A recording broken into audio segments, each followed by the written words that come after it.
Il y a environ 1 an, ouais, c'est ça, c'était en novembre 2024.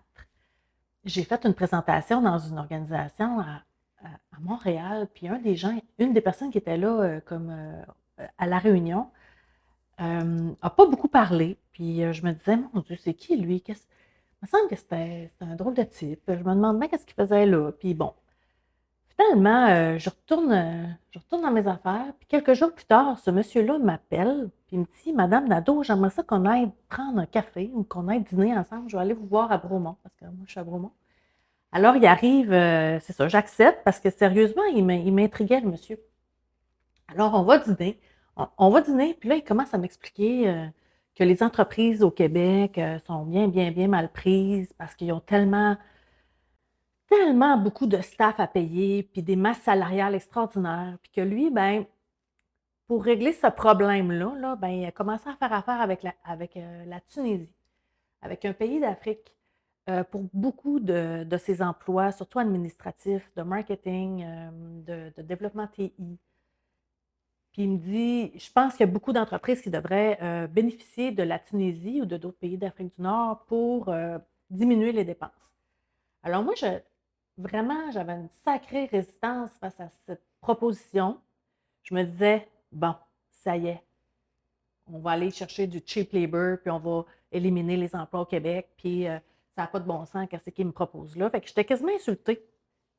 J'étais quasiment insultée qu'il m'ait invitée à dîner pour me parler de ça. Mais plus qu'il me parlait, plus je me disais: «Ben, ouais, c'est peut-être pas fou son affaire». Il y a bien, bien, bien des entreprises au Québec, là, comme Bell Canada, TELUS, name it, là, qui utilisent les employés de d'autres pays pour diminuer leurs charges. Puis, ils sont sérieusement bons, là, parce que après ce dîner-là, là, j'ai commencé à réfléchir, puis là, il m'a présenté son équipe en Tunisie. Et là, j'ai vu que c'était un Français qui a habité pendant une quinzaine d'années au Québec, qui gère une équipe en Tunisie, donc il connaît bien le Québec. Alors là, plus ça va, puis en parlant avec ce gars-là puis son équipe, j'ai comme vu là, l'équipe, les talents, les talents.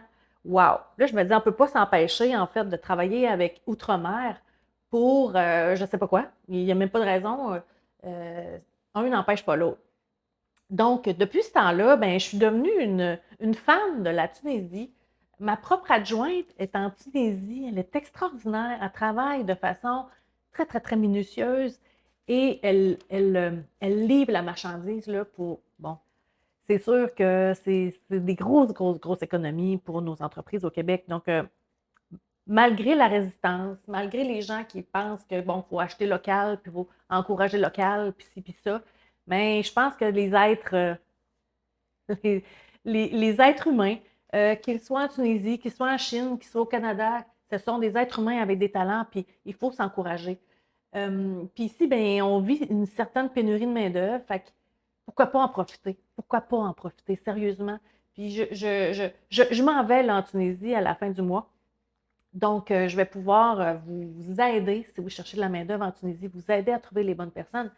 Donc, je fais le pont entre l'Afrique et le continent américain pour trouver les bonnes ressources. Donc, il n'y a pas de limite.